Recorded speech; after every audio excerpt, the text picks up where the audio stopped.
thirds viewers like this one are really nice, but they're limited. I want to show you one that's a lot more flexible.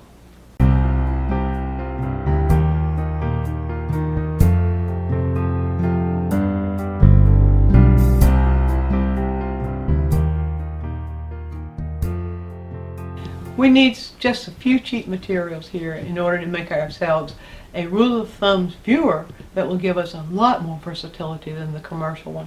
A mat, an old used mat, or just two mat corners that you can get from your frame shop. I'm sure they've got many they can give away. Velcro, also called hook and loop. I think Velcro is just one brand. Just a small roll of that's all that's necessary.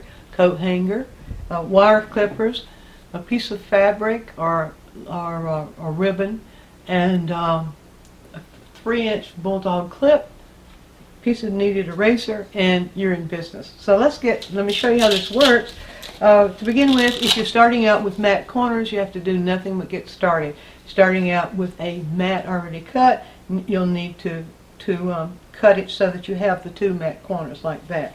Now, as you can see, then with one of the corners, put a strip of Velcro of the hook side of Velcro, the rough side, along this edge and this edge of one of the corners, and then on the other one, put the furry stuff, the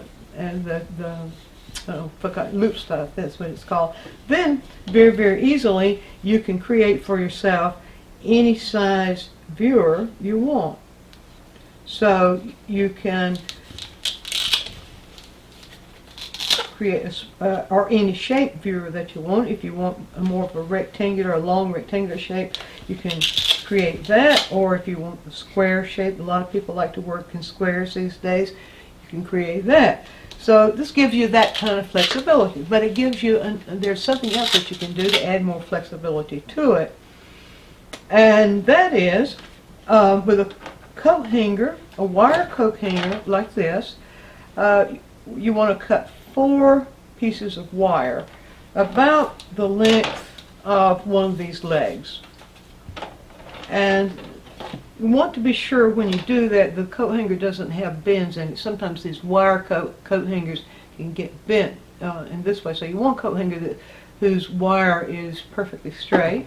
And so you'll cut 4 lengths of wire, the same length. Alright, then the other thing is to take 2 more strips of Velcro, or I should say 1 more strip of the furry side of Velcro, about 3 inches is enough, and 1 more side of the hook side, about 3 inches of that, that they will match. On the back of that, on the sticky side, add some sort of fabric. Just cover it with some sort of fabric, ribbon or hemming fabric, or it doesn't matter what it is. And the purpose of that is just to keep it from sticking all over the place. So that's all 4 of those. Then you've got that ready. So you're ready to put together your rule of thirds viewer. So you begin by making your viewer the size and shape that you want it. And you can hold it this way. You can hold it this way in front of you, looking this way, to find your scene. Whatever you're out there, you see that you want to paint. Okay. Now, for the rule of thirds, we're going to take 1 wire and position it 1/3 of the length on, when you start with the long side or short side, it doesn't matter. Take another wire and position it on the next third, so that you have 3 divisions of thirds on each edge of your viewer. Then, if this is the furry side, you take the hook side and secure it, just like that. Flip it over, adjust it so that the wires are straight and parallel. Now that's the hook side, so I'll need the furry side, and adjust that.